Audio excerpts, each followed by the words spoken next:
Et je suis là pour vous dire ce soir que vous avez un Dieu qui vous aime et qu'il y a une guerre qui se déroule dans les lieux célestes.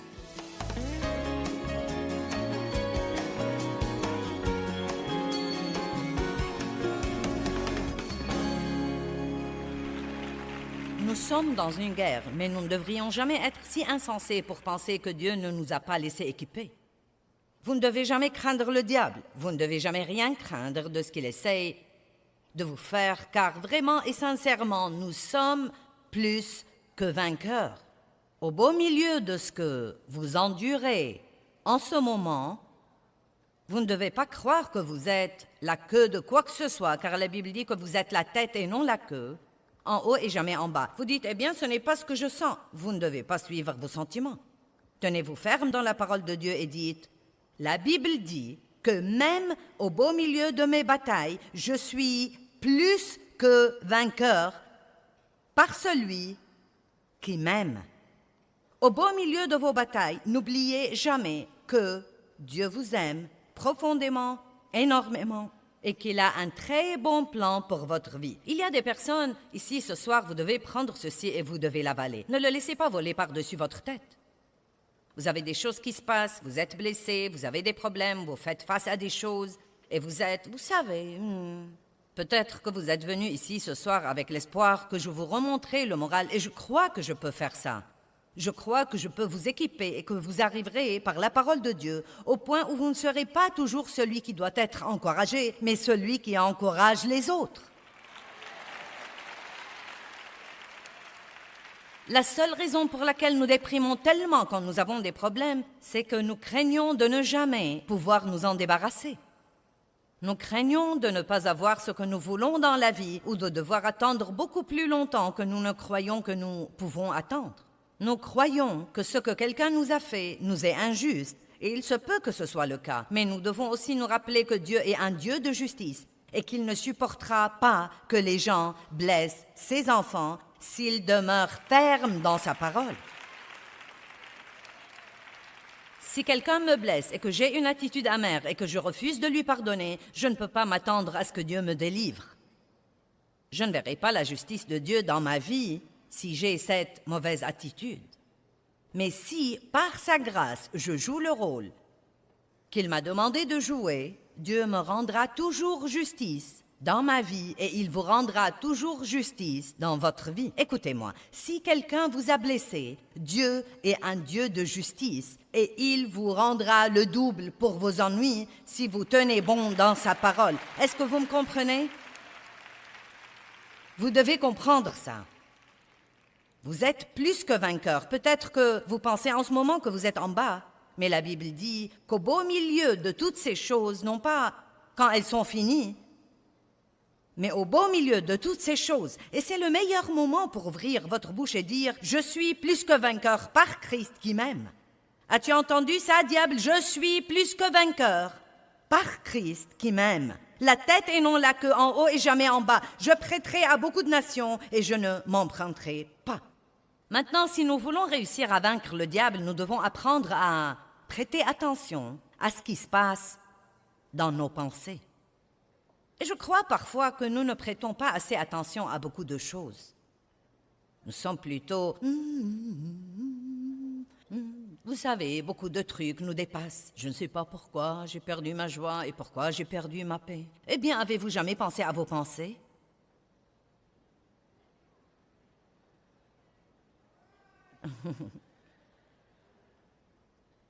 Vous savez, si vous êtes déprimé et découragé, pensez à vos pensées.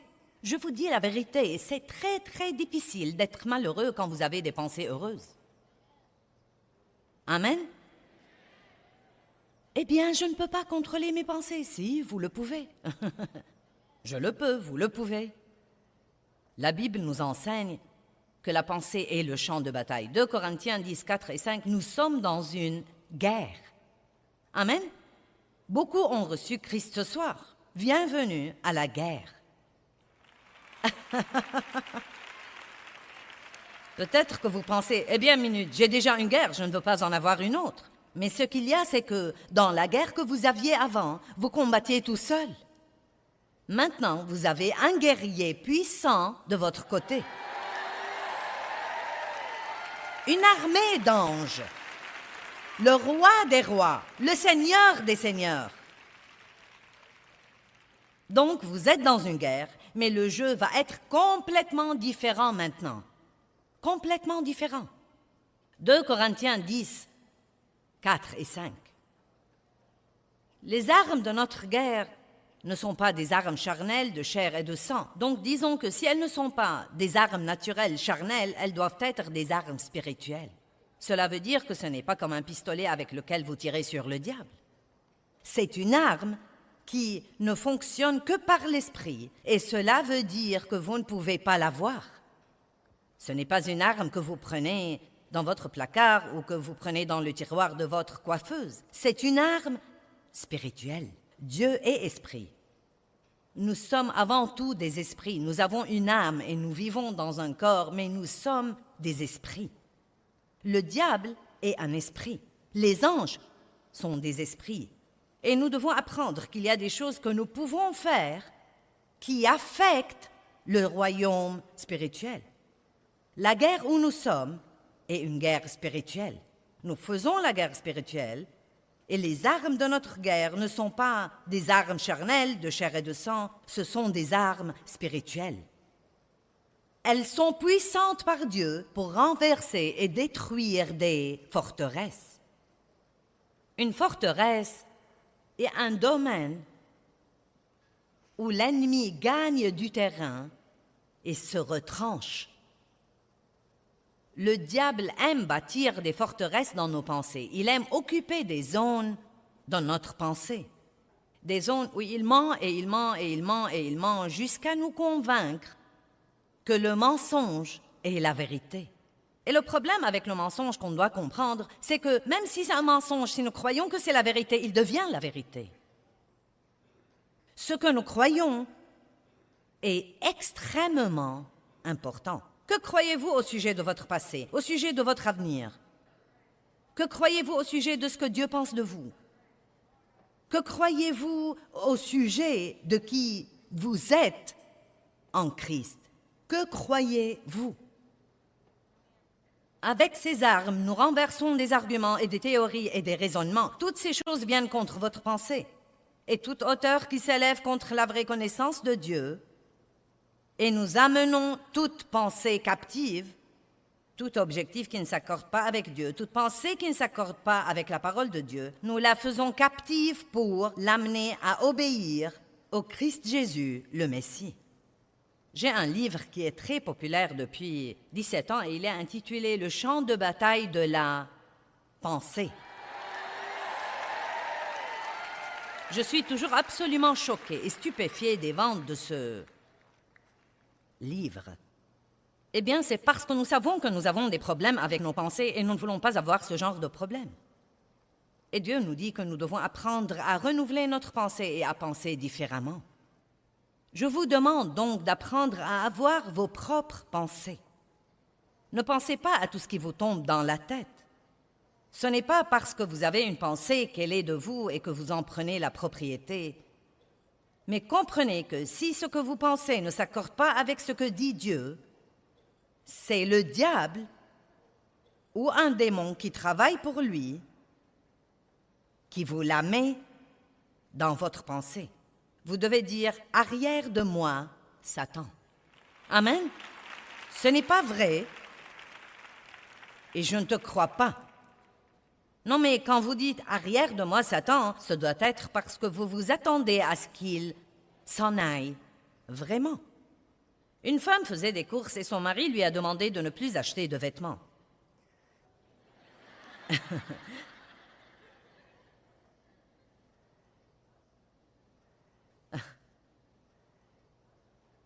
Parce qu'elle avait déjà tellement de vêtements dans sa penderie. Elle lui a promis de ne pas en acheter. Au centre d'achat, elle est passée devant un magasin et il y avait une jolie robe dans la vitrine. Elle devait absolument entrer et l'essayer. Il n'y avait pas de mal à l'essayer. Elle l'a tellement aimé qu'elle a senti qu'elle devait l'acheter. Et c'est ce qu'elle a fait. Quand son mari a vu le sac de la robe, il n'était pas content. Elle a dit « Chérie, je l'ai essayé et elle me va si bien. » Satan m'a tenté et j'ai dû l'acheter. Et son mari a dit, tu aurais dû prier tout de suite, arrière de moi, Satan. Elle a dit, j'ai fait ça et il m'a dit que la robe était meilleure de derrière qu'elle ne l'était de devant.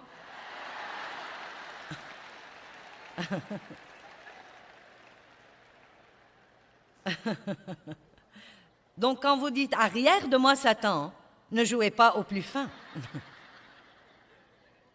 Si vous voulez vous débarrasser du diable, vous devez vraiment le vouloir.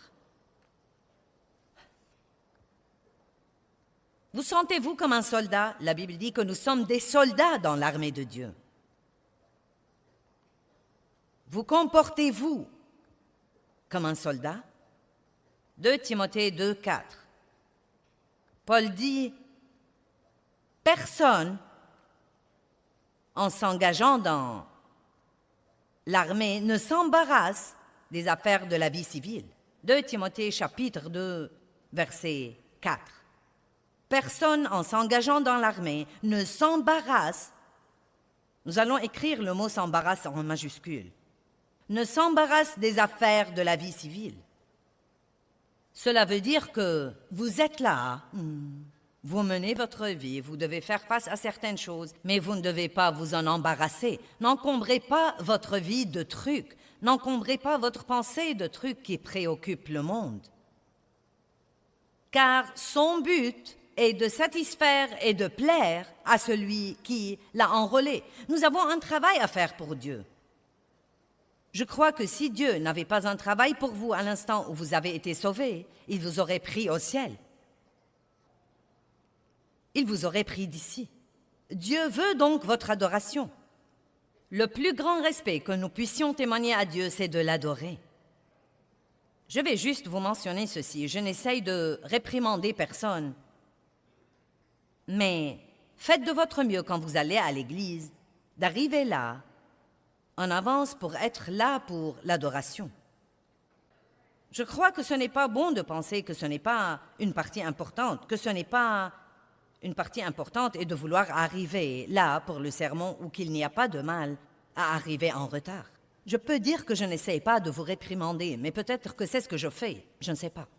Je peux me permettre certains trucs que parfois vos pasteurs ne peuvent se permettre parce que je serai parti samedi et vous m'aimerez de nouveau lundi matin, donc vous savez. Mais vous voyez, c'est quelque chose que nous faisons pour Dieu. Nous venons pour l'adorer, nous venons pour le respecter en l'adorant. Et c'est pour nous une chose merveilleuse à faire, adorer Dieu.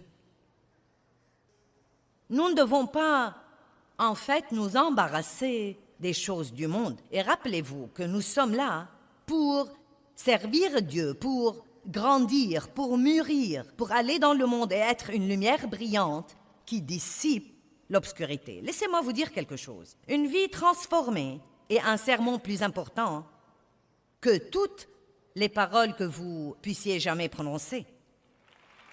Vous pouvez aller prêcher aux gens et leur dire qu'ils devaient croire en Dieu, mais si votre vie ne le confirme pas, ils ne vous prêteront aucune attention. Amen? Donc, nous devons aimer Dieu, nous devons l'adorer, nous devons être des lumières qui brillent pour lui. Et s'il y a quelque chose de spécifique que Dieu veut que nous fassions dans notre vie, nous devons veiller à le faire, non seulement le commencer, mais le commencer et le finir. Mais nous ne pouvons pas faire ça si nous sommes embarrassés. Certains d'entre vous sont tellement embarrassés des problèmes des autres personnes que vous ne pouvez même pas prêter attention à ce que Dieu essaye de vous dire en ce moment. Certains d'entre vous sont des réparateurs. J'aime résoudre les problèmes des autres et je dois faire attention et ne pas me laisser entraîner dans leur désordre, à tel point que cela absorbe mon énergie et m'empêche de faire les choses que je crois vraiment que Dieu veut que je fasse. Vous devez aider les gens, mais ne vous laissez pas entraîner à tel point que vous faites 10 appels téléphoniques par jour et vous parlez toute la journée de leurs affaires et de leurs problèmes. C'est bon d'aider les gens, mais vous devez être capable de discerner. Est-ce quelqu'un que l'ennemi utilise pour me voler mon énergie et mon temps, ou est-ce quelqu'un qui a vraiment besoin d'aide? Amen? C'est un bon mot, un bon petit conseil.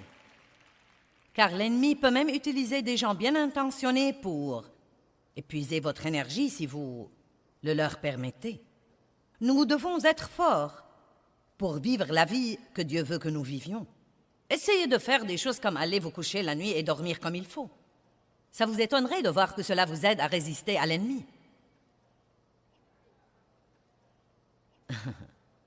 Essayez de ne pas manger des cochonneries.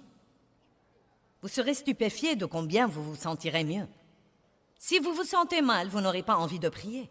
Si vous vous sentez mal, vous n'aurez certainement pas envie de monter la garde comme un soldat. Les soldats vivent sur leur garde. Ils savent ce dont ils sont responsables dans la guerre. Ils occupent leur poste, ils occupent leur position et ils restent de garde. J'ai compris il y a longtemps que je suis appelée comme enseignante dans le corps de Christ. Je me consacre donc à ce que je suis appelée à faire et je fais de gros efforts pour ne pas laisser les gens m'amener à faire un tas de trucs qu'ils voudraient que je fasse, mais qui n'ont pas grand-chose à voir avec ce que Dieu veut que je fasse. Et je crois que ça m'aide à mieux le faire. Car tout le monde veut toujours que vous leur fassiez ce qui leur plaît. Mais Dieu veut que vous fassiez son travail. Proverbe 4, 23 dit « Garde ton cœur avec diligence ». Gardez-vous votre cœur? Est-ce que vous prêtez attention à ce qui entre dans votre cœur? Ne permettez à aucune offense d'y rester. Si vous avez été blessé, ne transformez pas ça en amertume et ne le mettez pas dans votre cœur. Ne laissez pas la colère rester dans votre cœur.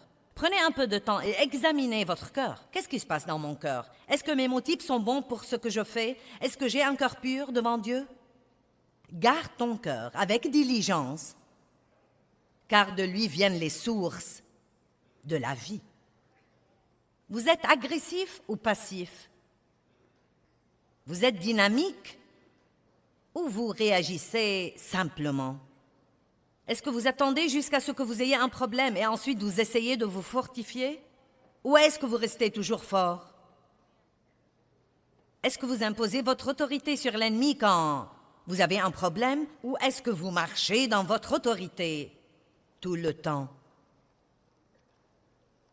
Est-ce que vous devez avoir quelqu'un pour vous motiver ou êtes-vous motivé par vous-même? Est-ce que quelqu'un doit venir vous remonter votre manivelle? Et est-ce que vous faites toute une histoire pour y aller? Ou est-ce que vous faites ce qu'il faut quand personne ne vous voit? Amen. Soyez une personne résolue. Soyez une personne qui vit intentionnellement. Est-ce que vous vous levez le matin pour attendre de voir ce qui arrivera avant de décider ce que vous voulez faire? Les gens me font prescrire quand je dis « Vous allez venir demain? Je vais attendre pour voir de quoi demain sera fait. » Eh bien, vous ne viendrez pas ici. Vous devez être intentionnel, faire les choses exprès, et vous devez savoir que chaque fois que vous voulez faire quelque chose qui va vous profiter spirituellement, ou vous aider à grandir en Dieu, ou vous aider à être une bénédiction à quelqu'un d'autre, l'ennemi va certainement essayer de vous arrêter. Même si vous commencez à prier sur un certain plan, Dieu vous a mis quelque chose dans le cœur pour lequel il faut prier. Et vous croyez que Dieu vous montre que si vous priez pour ça, vous serez exaucé et cela vous prendra dans un nouveau domaine de bénédiction. Je peux presque vous promettre que les premiers jours, vous aurez l'impression que vous régressez au lieu de progresser. Car l'ennemi veut vous faire croire que ça ne marche pas. Avez-vous prié pour quelqu'un et qu'il a été pire? Ou que le diable vous a chuchoté à l'oreille, ça ne marche pas. Pour qui te prends-tu? Mais vous savez ce qui arrive en fait? Quand vous priez, Dieu commence à travailler sur cette personne et elle est vraiment pire parce qu'elle est maintenant sous la conviction.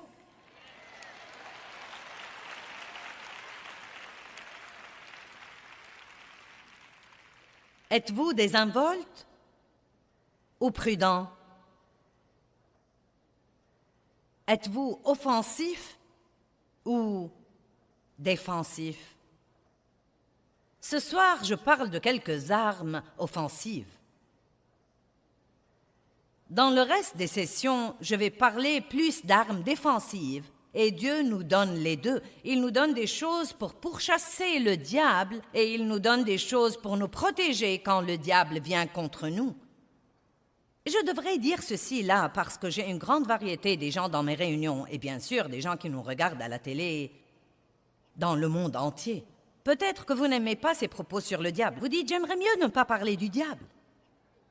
Eh bien, le diable aimerait qu'on ne parle jamais de lui. Il aimerait qu'on ne sache jamais qu'il est réel. Je suis allée à l'église pendant probablement 10 ans, sans jamais même écouter un message sérieux sur mon ennemi numéro 1, Satan.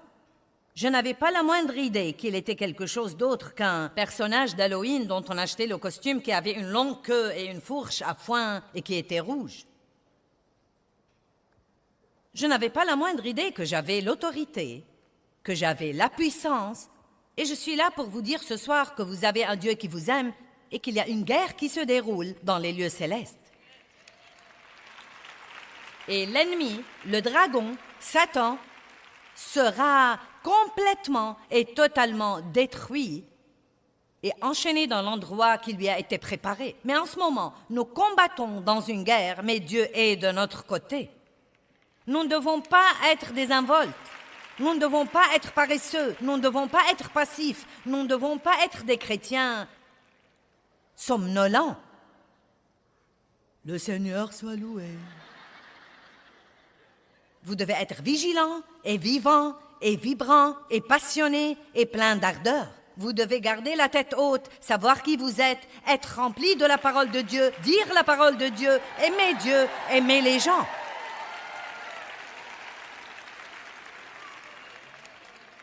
Eh bien, tu sais quoi, Joyce, ça demande vraiment beaucoup de travail.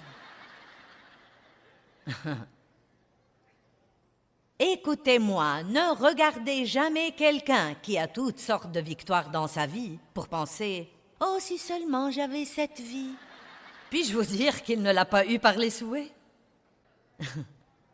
Je ne suis pas là où j'en suis aujourd'hui dans ma vie avec Dieu et dans ce ministère parce que je l'ai simplement souhaité. Quelqu'un d'autre ne peut pas toujours affronter votre Goliath à votre place. Dieu vous a oint pour être roi. Mais avant de pouvoir être roi, il va falloir faire face à Goliath. Il va falloir lui faire baisser les yeux. Il va falloir apprendre à lui parler et il va falloir savoir qui vous êtes et qui est de votre côté. Amen? C'est triste de penser que certains ne savent même pas qu'ils ont un ennemi. Et pourtant, beaucoup ne le savent pas. Si vous ne croyez pas que le diable est réel, prenez votre concordance et cherchez Satan, le diable, le dragon, Lucifer. Nous devons écouter ce genre de trucs. Nous devons nous rappeler que Dieu est de notre côté, que nous sommes plus que vainqueurs, que nous avons la puissance et nous avons l'autorité. Je veux vous lire quelques versets. Nous n'allons en lire que 2 ou 3, mais... Un chrétien doit être sur ses gardes, doit vivre sur ses gardes. Luc 12, 15 dit « Gardez-vous de toute avidité et convoitise. Vous devez vous garder quand Dieu commence à vous bénir matériellement et financièrement, d'avoir un esprit avide et de vouloir de plus en plus et de plus en plus et de plus en plus et plus. C'est pourquoi veillez à ce que plus vous avez, plus vous donnez. Amen. Plus vous avez, plus vous donnez. Plus votre vie est meilleure, mieux vous traitez les autres personnes. Chaque fois que Dieu vous bénit, partagez-en toujours une partie avec quelqu'un d'autre. Et peut-être que c'est un des secrets du don. Peut-être que Dieu nous dit de donner toujours des prémices de ce qu'il nous donne dans la vie, de toujours donner d'abord, parce que c'est un des moyens dont nous combattons l'avidité et la convoitise, qui sont des choses terribles à avoir.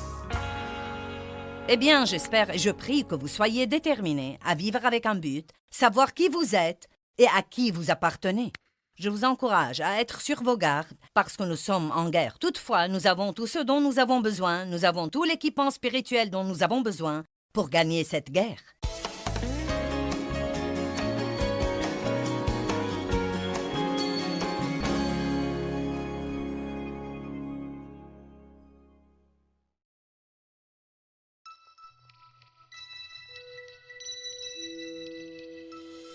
Vous êtes armés et dangereux. Soyez alerte, soyez vivants. Dieu, je vais entrer là-dedans et je vais recevoir. Je veux que ta parole me change. Je veux qu'elle renouvelle ma pensée et je libère ma foi. Comme quoi tu vas guérir cette maladie dans mon corps et que je ne vais pas rester blessée et brisée.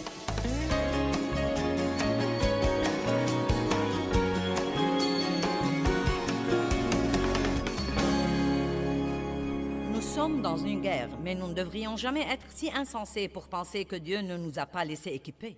Vous ne devez jamais craindre le diable, vous ne devez jamais rien craindre de ce qu'il essaye de vous faire, car vraiment et sincèrement, nous sommes plus que vainqueurs.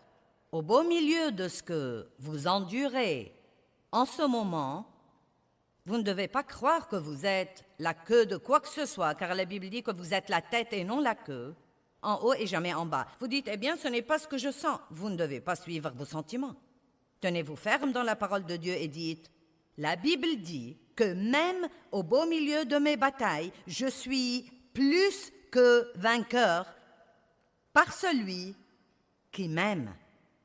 Au beau milieu de vos batailles, n'oubliez jamais que Dieu vous aime profondément, énormément, et qu'il a un très bon plan pour votre vie. Il y a des personnes, ici ce soir, vous devez prendre ceci et vous devez l'avaler. Ne le laissez pas voler par-dessus votre tête. Vous avez des choses qui se passent, vous êtes blessé, vous avez des problèmes, vous faites face à des choses, et vous êtes, vous savez, peut-être que vous êtes venu ici ce soir avec l'espoir que je vous remonterai le moral, et je crois que je peux faire ça. Je crois que je peux vous équiper et que vous arriverez par la parole de Dieu au point où vous ne serez pas toujours celui qui doit être encouragé, mais celui qui encourage les autres. La seule raison pour laquelle nous déprimons tellement quand nous avons des problèmes, c'est que nous craignons de ne jamais pouvoir nous en débarrasser. Nous craignons de ne pas avoir ce que nous voulons dans la vie ou de devoir attendre beaucoup plus longtemps que nous ne croyons que nous pouvons attendre. Nous croyons que ce que quelqu'un nous a fait nous est injuste, et il se peut que ce soit le cas. Mais nous devons aussi nous rappeler que Dieu est un Dieu de justice et qu'il ne supportera pas que les gens blessent ses enfants s'ils demeurent fermes dans sa parole. Si quelqu'un me blesse et que j'ai une attitude amère et que je refuse de lui pardonner, je ne peux pas m'attendre à ce que Dieu me délivre. Je ne verrai pas la justice de Dieu dans ma vie si j'ai cette mauvaise attitude. Mais si, par sa grâce, je joue le rôle qu'il m'a demandé de jouer, Dieu me rendra toujours justice dans ma vie et il vous rendra toujours justice dans votre vie. Écoutez-moi, si quelqu'un vous a blessé, Dieu est un Dieu de justice et il vous rendra le double pour vos ennuis si vous tenez bon dans sa parole. Est-ce que vous me comprenez? Vous devez comprendre ça.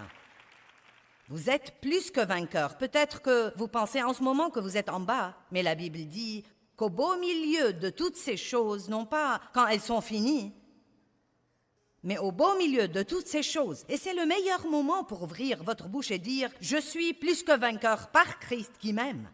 As-tu entendu ça, diable? Je suis plus que vainqueur par Christ qui m'aime.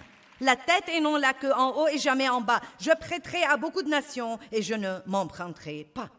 Un chrétien doit être sur ses gardes, doit vivre sur ses gardes. Luc 12, 15 dit « Gardez-vous de toute avidité et convoitise. » Vous devez vous garder quand Dieu commence à vous bénir matériellement et financièrement, d'avoir un esprit avide et de vouloir de plus en plus et de plus en plus et de plus en plus et plus. C'est pourquoi veillez à ce que plus vous avez, plus vous donnez. Amen. Plus vous avez, plus vous donnez. Plus votre vie est meilleure, mieux vous traitez les autres personnes. Chaque fois que Dieu vous bénit, partagez-en toujours une partie avec quelqu'un d'autre. Et peut-être que c'est un des secrets du don. Peut-être que Dieu nous dit de donner toujours des prémices de ce qu'il nous donne dans la vie, de toujours donner d'abord, parce que c'est un des moyens dont nous combattons l'avidité et la convoitise, qui sont des choses terribles à avoir. Quand vous êtes avide et cupide, vous ne pouvez même pas être reconnaissant de ce que vous avez. Vous voulez plus. Matthieu 16, 6. Gardez-vous bien du levain des pharisiens. Ce levain dont il parlait était de revenir vivre sous le légalisme plutôt que de vivre dans la vraie liberté que Christ est mort pour nous donner. Jésus n'est pas mort pour que nous puissions vivre sous des règles et des réglementations et des lois que les gens nous font. Il veut que nous soyons libres pour être menés par le Saint-Esprit qui vit au-dedans de nous, qui nous mène toujours à une vie de sainteté. Matthieu chapitre 10, verset 17. Prenez garde de ceux qui s'opposent à Dieu. Faites attention qui vous fréquentez.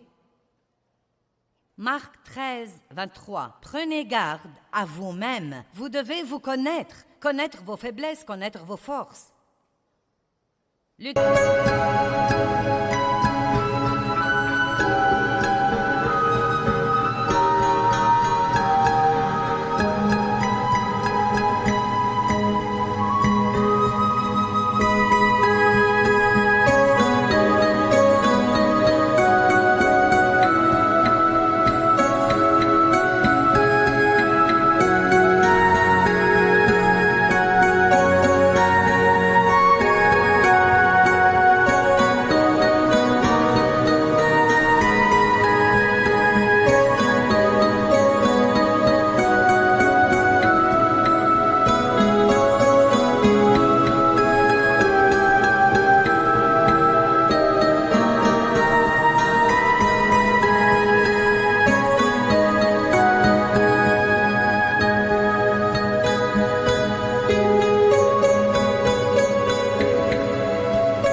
Prenez garde les uns aux autres. Quand vous voyez quelqu'un commencer à transiger sur un certain plan, priez pour lui. Quand vous voyez quelqu'un traverser une période difficile, priez pour lui. Un des meilleurs moyens de nous entraider, c'est de prier tout de suite quand nous voyons quelqu'un avoir un besoin. Vous ne devez pas toujours faire un sermon à tout le monde et raconter à quelqu'un d'autre « Oh, j'ai remarqué qu'un tel traverse une période difficile aujourd'hui. » Non, si Dieu vous permet de remarquer qu'un tel traverse une période difficile, vous devez prier tout de suite. Dieu, je te demande au nom de Jésus de le fortifier. Je ne sais pas ce qu'il a, mais il traverse une période difficile et donc je le couvre. Je te demande de l'aider dans toutes ses difficultés. Maintenant, vous avez servi Dieu. Mais ce que nous faisons si souvent, c'est de parler de choses au lieu de parler pour les choses. Nous devons être sur nos gardes, nous devons prêter attention aux pensées qui entrent dans notre tête, nous devons prêter attention aux sentiments que nous avons. Eh bien, d'où est-ce que ça vient? Eh bien, c'est quoi tout ça? Arrêtez-vous et dites, Dieu, quelle est la source de ça? Quelle est la vraie raison de ce problème? Une nuit, je ne pouvais pas dormir. 4, 5 heures du matin, je ne pouvais pas dormir et d'habitude, je dors très bien. Donc finalement, je regrette de ne pas l'avoir fait plus tôt, mais finalement, j'ai dit, Dieu, mais quel est le problème? Car je sentais que le Saint-Esprit ne me laissait pas tranquille. Et immédiatement, Dieu m'a montré quelqu'un envers qui j'avais été impoli la veille. Et j'ai dû m'excuser auprès de Dieu et ensuite, quand il était temps de le faire, je me suis excusée auprès de lui. Mais il y avait une raison pour laquelle je ne dormais pas bien. Donc au lieu de dire « Je ne sais pas, je ne dors pas bien, je me demande pourquoi », demandez à Dieu. Peut-être qu'il vous dira « Tu as bu trop de café trop tard la nuit ». Vous savez, Dave avait du mal à dormir une fois la nuit. Et quand il est allé à Dieu, Dieu lui a dit « Tu bois trop de boissons gazeuses ». Je n'ai rien contre les boissons gazeuses, mais Dave allait au drive-in Et il achetait ce grand truc de 900 millilitres tous les jours et il le buvait et cela l'empêchait de dormir. Demandez à Dieu ce qui ne va pas chez vous. Allez! Certains ne veulent même pas savoir. Je ne vais rien lui demander. Peut-être qu'il me le dira lui-même. Je prêche mieux que vous ne réagissez. Il va falloir vous revigorer. Il faut être responsable. Ne vous contentez pas de dire « Vous savez, je ne sais pas ce qui me fait cet effet. Vous savez, ma pensée est attaquée. » Vous devez ouvrir votre bouche et dire « Diable, je te réprimande. Arrière de moi. Allez prendre votre Bible, ouvrez-la et lisez à haute voix jusqu'à ce que vous retrouviez la tranquillité d'esprit. »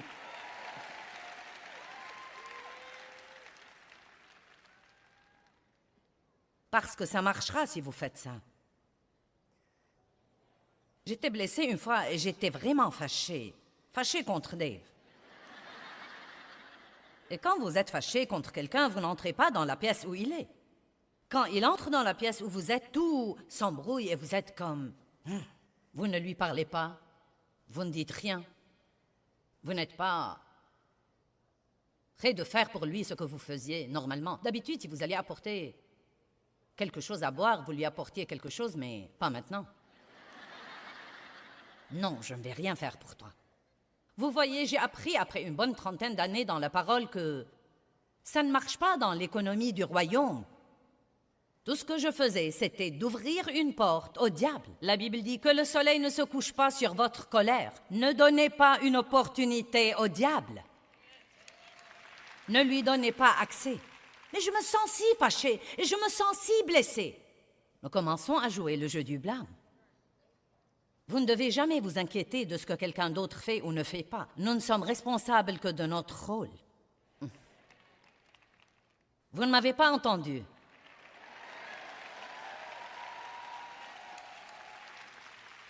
Pensons-y de nouveau. Disons ça à nos téléspectateurs. Vous ne devez jamais vous inquiéter de ce que quelqu'un d'autre fait ou ne fait pas. Vous n'êtes responsable que de votre rôle.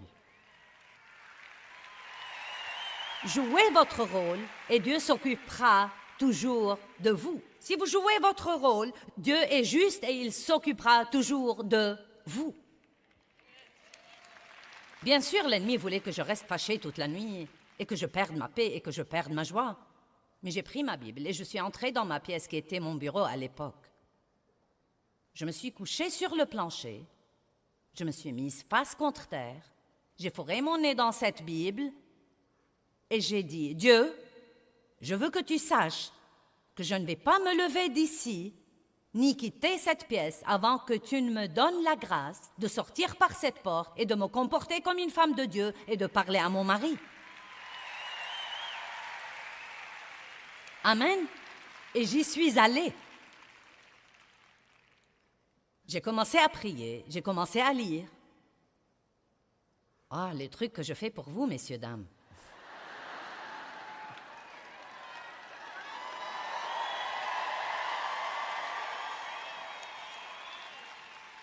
Vous ne devez pas dire « Je regrette de me sentir comme ça, mais... Dieu aide-moi à ne pas me sentir comme ça. » Non, je veux que vous ayez le feu sacré au-dedans de vous ce week-end. Dieu vous a amené ici pour que je puisse attiser ce feu. Attiser ces braises qui sont peut-être sur le point de mourir ou de s'éteindre. Eh bien, c'est si dur. Arrêtez de dire ça, s'il vous plaît.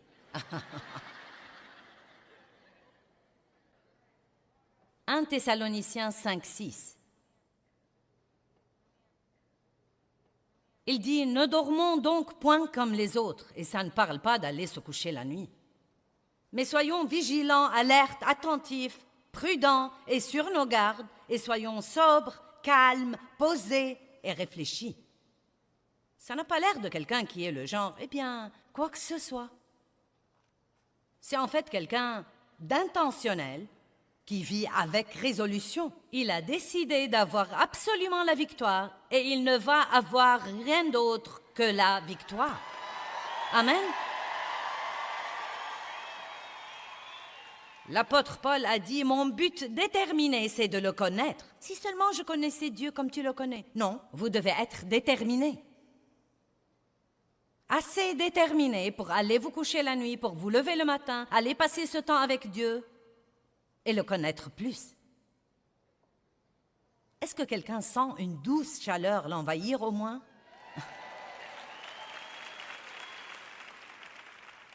La Bible dit dans 1 Corinthiens 2,15 que l'homme spirituel juge de tout, il s'enquête, met en question, examine et discerne toutes choses. Si nous voulons vivre dans la victoire, nous devons nous arrêter de somnoler. Amen. Prêtez attention aux petites incitations du Saint-Esprit. Prêtez attention au discernement que vous avez en vous.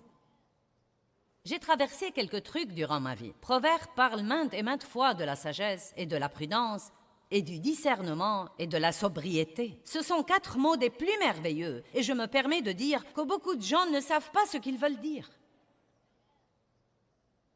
C'est la capacité de choisir entre le vrai et le faux. Le discernement est quelque chose que vous pouvez avoir au tréfonds de vous et qui va vous protéger si vous l'écoutez. Un matin, la semaine dernière, j'étais debout dans mon bureau. Je portais une longue chemise de nuit. Je n'étais pas encore habillée pour la journée, donc voilà, vous savez, une image pour vous, Joyce en chemise de nuit. Et j'avais quelques Bibles car j'allais faire un peu de télé ce jour-là. Et donc j'avais 2 ou 3 Bibles que je devais prendre au bureau. Et j'avais ma tasse à café vide. Je portais ma petite tasse à café vide. Et donc, quand je suis arrivée à l'escalier, j'ai eu cette petite pensée sage. Je devrais saisir cette chemise de nuit et la remonter pour ne pas m'empêtrer les pieds et trébucher. Mais j'ai pensé, ça vous rappelle quelqu'un que vous connaissez? Donc j'ai commencé à descendre l'escalier et j'ai failli tomber. J'ai dit au Seigneur que j'étais désolée. Ce qu'il y a, c'est que la grâce de Dieu m'a sauvée cette fois. Il est miséricordieux.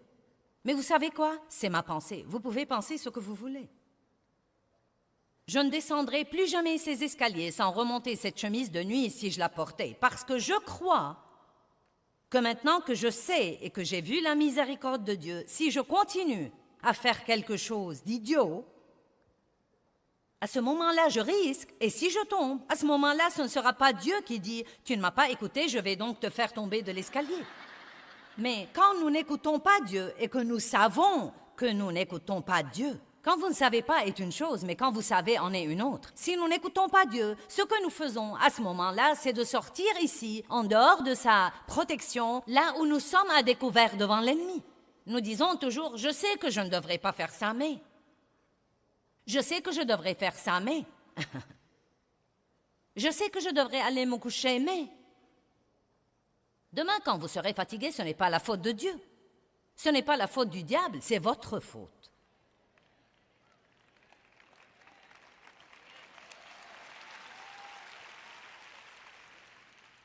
Et vous savez, je n'essaye pas d'être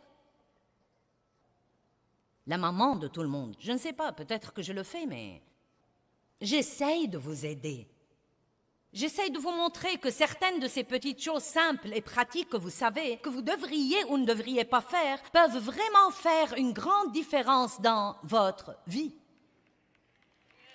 Une différence majeure dans votre vie. La guerre spirituelle ne doit pas être difficile. Vaincre le diable ne doit pas être difficile. Dieu nous a donné des armes. Il nous a donné des armes offensives, des armes avec lesquelles nous pouvons poursuivre l'ennemi. Nous ne devons pas attendre qu'il vienne contre nous pour nous défendre. Nous pouvons l'attaquer nous-mêmes. Et il y a 3 choses simples, fondamentales, que chaque croyant devrait apprendre avant d'apprendre quoi que ce soit d'autre à part Dieu même. Et ce sont la puissance qui est dans la parole de Dieu, la puissance qui est dans le nom de Jésus et la puissance qui est dans le sang de Jésus.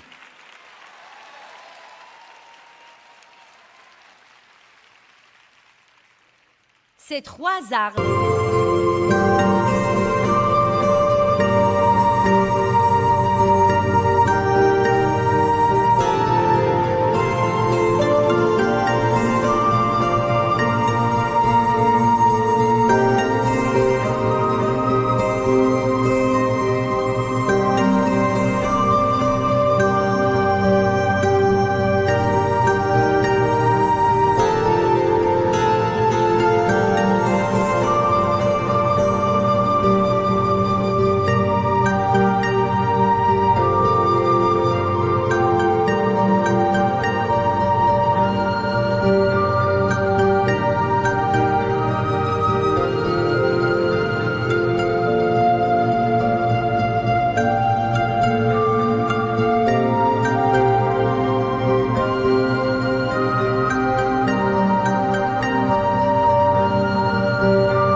sont offensives. Nous pouvons les utiliser pour poursuivre le diable agressivement. Arrière de moi, Satan. Au nom de Jésus, arrière de moi. Quand le diable nous attaque, ou simplement pour le garder à sa place, c'est-à-dire sous nos pieds. La parole de Dieu. Je me rends compte de plus en plus dernièrement à quel point la parole de Dieu est puissante. Non, mais elle est puissante. Nous pouvons chanter la parole, prier la parole, dire la parole, apprendre la parole. La parole de Dieu est une chose étonnante. Et je me suis fixée d'apprendre aux gens. Et je vais essayer de faire ça dans chacune de mes conférences, certainement, et j'espère le faire dans toutes les sessions. Comme quoi, quand quelqu'un vous prêche la parole de Dieu, comme je fais ce week-end, il y a une onction sur cette parole. Jésus est la parole. Amen. Et donc, quand quelqu'un partage la parole de Dieu avec vous, il ne partage pas des paroles ordinaires. Quand vous écoutez la parole de Dieu, quand vous allumez votre télé et que vous recevez la parole, ce n'est pas des paroles ordinaires. Ces paroles sont remplies de puissance. Elles sont remplies de puissance. Nous prenons des vitamines parce que nous croyons qu'elles ont quelque chose en elles qui va nous aider. Eh bien, vous devez prendre la parole de Dieu. Ne vous asseyez pas comme « Eh bien, je suis venu pour écouter ce que Joyce a à dire ce week-end. » Vous allez à l'église, je me demande ce que le pasteur a à dire ce week-end. Vous ouvrez au premier verset, vous l'avez souligné, donc vous pouvez le repérer. « Ah, je connais celui-là. » Non, mais nous devons être attentifs. Vous devez écouter. Vous devez prendre quelques notes, peut-être, ou si vous écoutez quelque chose que vraiment, oui, j'en ai besoin. Achetez-en une copie, écoutez-la à plusieurs reprises. Mais je veux vous dire quelque chose. Quel que soit ce que je prêche, je crois que si vous libérez votre foi, vous pouvez recevoir la guérison dans un domaine de votre vie pendant que vous êtes assis là à recevoir la parole.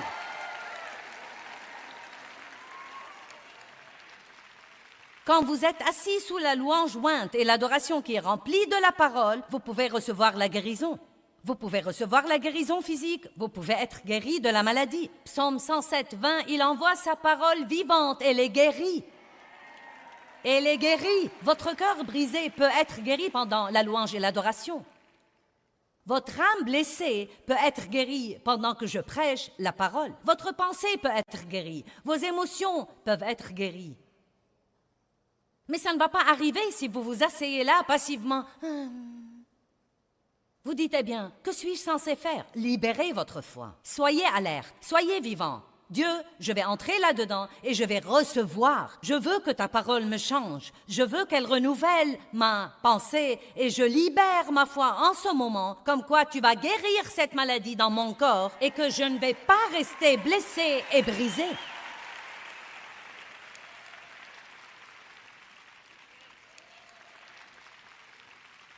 Et voilà ce que je veux dire. Je crois que nous pouvons tous être trop désinvoltes parfois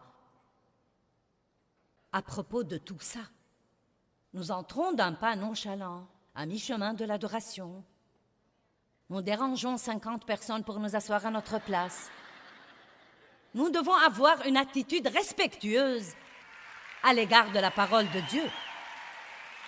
Et si nous apprécions la parole plus, nous verrons la parole travailler dans nos vies d'une façon plus grande. Amen. Chaque fois que le diable disait quelque chose à Jésus, Jésus lui répondait, « Il est écrit » et lui citait un verset. Apprenez à parler à haute voix au diable. Dieu a exalté sa parole et son nom au-dessus de tout, et il a exalté sa parole même au-dessus de son nom. Psaume 138, verset 2. Avec la parole de Dieu qui sort de votre bouche, vous êtes armés et dangereux. Le nom de Jésus. Ça alors, ô bonté divine. Philippiens chapitre 2, verset 10. Et lui a donné un nom au-dessus de tout nom, afin qu'au nom de Jésus, tout genou fléchisse dans les cieux, sur la terre et sous la terre. Amen. Je vous défie d'ouvrir votre bouche environ 10 fois par jour et de dire « Jésus ». Il y a une puissance dans ce nom. Et je crois honnêtement que si nous faisons plus ces choses, nous verrions plus d'exaucement dans notre vie. Jésus. Commencez quand vous vous levez le matin. Le premier mot qui sort de votre bouche, Jésus. Ensuite, attendez une minute. Vous pourrez presque sentir l'onction reposer sur vous.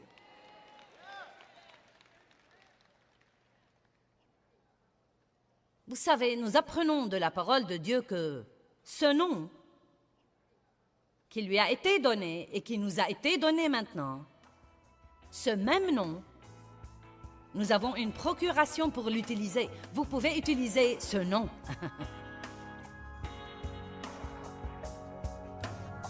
Ce nom représente tout ce qu'il est. Eh bien, j'espère et je prie que vous soyez déterminés à vivre avec un but, savoir qui vous êtes et à qui vous appartenez. Je vous encourage à être sur vos gardes parce que nous sommes en guerre. Toutefois, nous avons tout ce dont nous avons besoin, nous avons tout l'équipement spirituel dont nous avons besoin pour gagner cette guerre.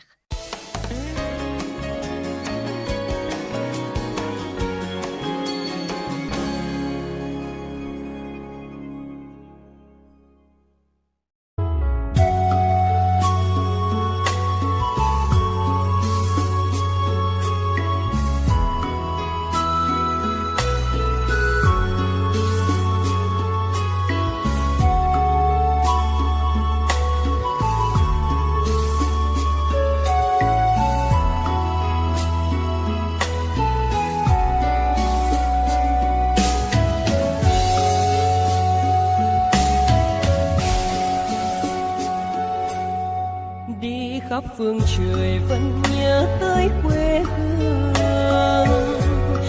Người về đây thăm làng trù quê mẹ và làng sen quê cha, xúc động bồi hồi người rơi giọt lệ. Thương mái nhà tranh, thương đất mẹ nghề,